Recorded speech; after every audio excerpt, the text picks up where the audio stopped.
कर्मण्येवाधिकारस्ते मा फलेषु कदाचन मा कर्मफलहेतुर्भूः मा ते संगोऽस्त्वविकर्मणि।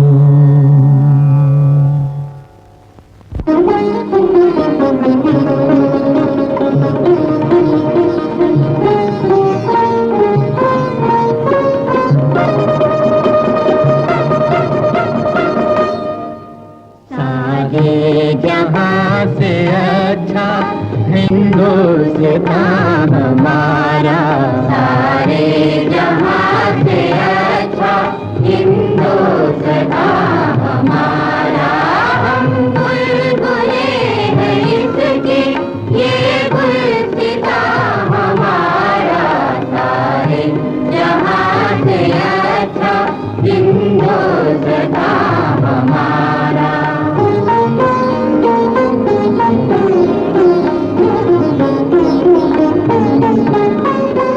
पर्वत वो सबसे ऊंचा, हम साया आसमां का। पर्वत वो सबसे ऊंचा, हम साया आसमां का। वो संतरी हमारा, वो पासबां हमारा। वो संतरी हमारा, वो पासबां हमारा। वो पासबां हमारा, सारे जहाँ से अच्छा हिंदुस्तान हमारा।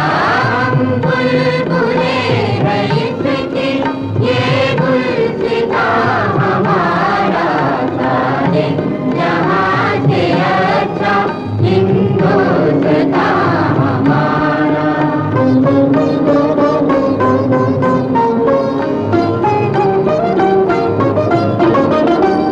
मजहब नहीं सिखाता आपस में बैर रखना। मजहब नहीं सिखाता आपस में बैर रखना। मजहब नहीं सिखाता आपस में बैर रखना। हिंदी है हम, वतन है हिंदुस्तान हमारा। हिंदी है हम, वतन है हिंदुस्तान हमारा। हिंदुस्तान हमारा, सारे जहाँ से अच्छा हिंदुस्तान हमारा। हम बुलबुले हैं इसके, ये गुलसितां हमारा, सारे जहाँ से अच्छा हिंदुस्तान हमारा।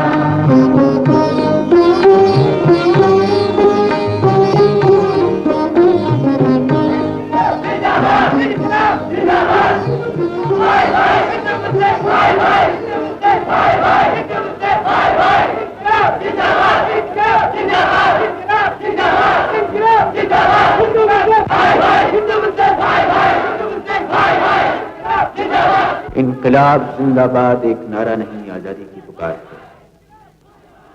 और आजादी हमारा जन्म सिद्ध अधिकार है। आजादी हमारा पैदाइशी हक है और हम उसे लेकर रहेंगे। इस धरती की मट्टी हमारी मां है, यही मट्टी हमारा कफन है और हमने इसके लिए मर मिटने की कसम खाई है।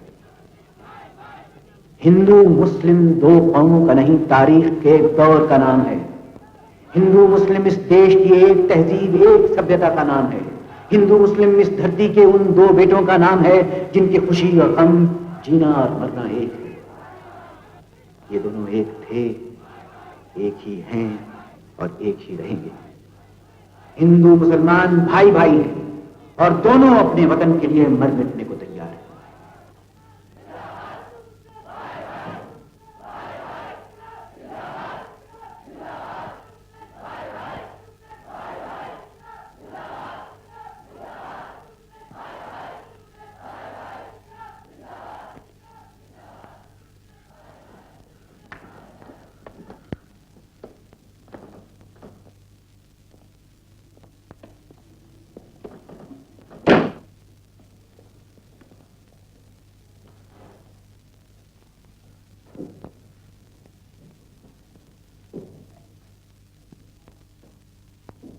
डॉक्टर साहब, नवाब साहब आए। कौन? चचा जान?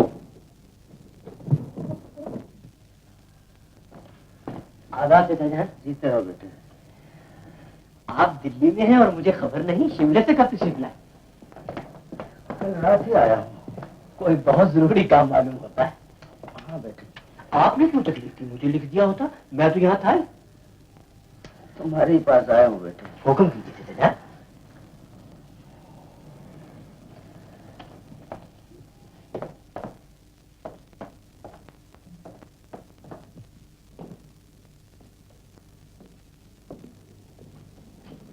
चचा जान, सब खैरियत है ना? हाँ बेटे, सब खैरियत ही है। चचा जान, मैं आपकी औलाद के बराबर हूँ, मुझसे तो कुछ न छुपाइए। तुमसे छुपाना होता तो आता ही क्यों तुम्हारे पास? फिर बताइए ना, क्या बात है? तुम्हें अपने जख्म दिखाने आया हूँ बेटे। डॉक्टर हो, शायद मरहम रख सको। मेरी जान भी हाजिर है, आप कहिए तो। हुस्न बानो की वजह से परेशान हूँ। बानो बहन कुछ बीमार है? हाँ। क्या बीमारी है? बेआबरूई। शायद पहले कभी तुमने इस बीमारी का नाम नहीं सुना, और सुना है तो वास्ता नहीं पड़ा। खुदा करे कभी वास्ता नहीं पड़े। मगर बेटा, ये मेरी बदकिस्मती है कि इसी काम के लिए मुझे तुम्हारे पास आना पड़ा। बानो कहाँ है? बाहर मोटर में।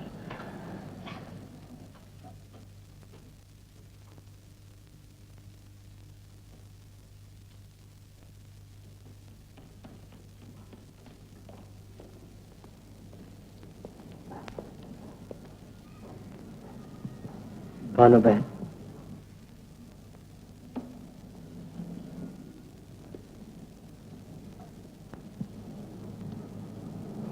भाईजान, अंदर आ जाइए।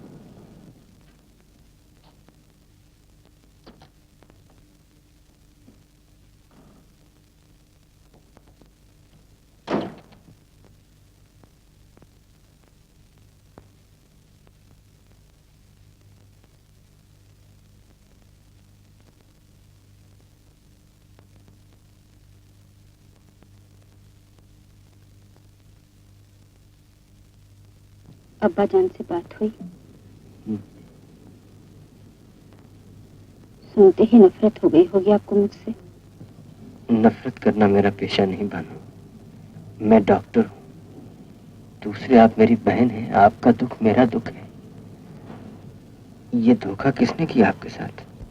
इसे धोखा कहकर मैं अपनी मोहब्बत की तौहीन करना नहीं चाहती। मैं अपनी किसी कमजोरी पर पर्दा डालना चाहती हूँ।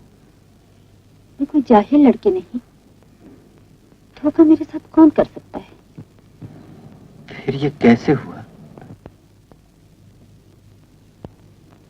ये कहानी यूं तो बहुत लंबी है। मैं आपको कम से कम अल्फाज में सुनाती हूँ।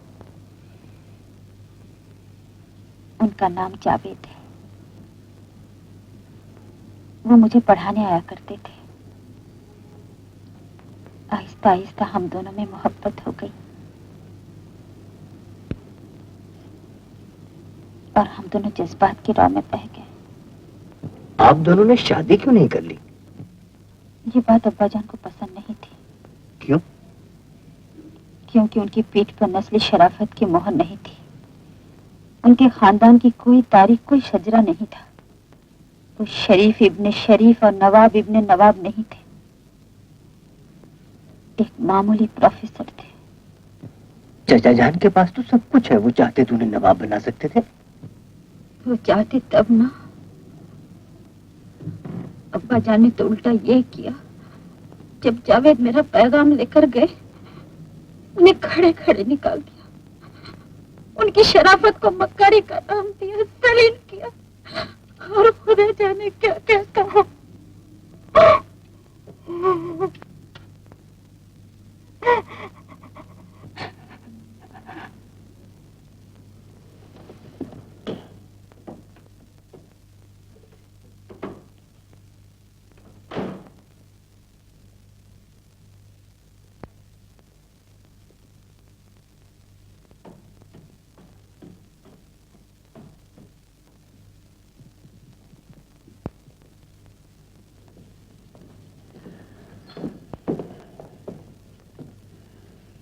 मेरी बदनसीबी का यकीन आया तुम्हें? चाचा जान, आपने जो कुछ किया मैं समझता हूँ ठीक नहीं किया। भानु बहन की शादी आपको जावेद से कर देनी चाहिए थी। तुम ठीक कहते हो बेटा, मगर तुम भूलते हो खानदानों की तारीख और शजरे लिखने का दस्तूर मैंने इजाद नहीं किया। शराफत और रजालत को जांचने के उसूल मैंने नहीं बनाए। मैं तो एक मामूली इंसान हूँ, 4 आदमियों में उठता बैठता हूँ और उनसे डरता हूँ। बेटी का बाप हूँ, कल जब उसके हाथ पीले करूंगा यही मेरी खुशी में शरीक होंगे। मरूंगा यही कफन दफन करेंगे, मेरी लाश उठाकर कब्रिस्तान ले जाएंगे। नेकी बदी को जांचने के जो उसूल इन्होंने बना दिए हैं उन्हें नहीं मानूंगा तो कहाँ जाऊंगा। चाचा जान, मैं आपकी मजबूरी भी समझता हूँ, लेकिन समाज को इंसान ने बनाया है, समाज ने इंसान को नहीं बनाया। आपको इतना नहीं डरना चाहिए। हाँ, इसीलिए जब मुझे असल बात का इल्म हुआ मैंने जावेद को तलाश कराया, लेकिन वो मुलाजमत छोड़कर जा चुका था। कहाँ किसी को नहीं मालूम। बेटे, मेरी मिसाल उस कमजोर दरख्त की सी है जो तेज आंधी के सामने अकेला खड़ा है। इस तूफान में अगर कोई सहारा नजर आता है तो वो सिर्फ तुम हो। क्या फैसला सुनाते हो? चाचा जान, बानो बहन के लिए जिस तरह आप परेशान हैं उसी तरह मैं भी। मुझे सोचने के लिए सिर्फ 1 रात की मोहलत दीजिए। अच्छी बात है।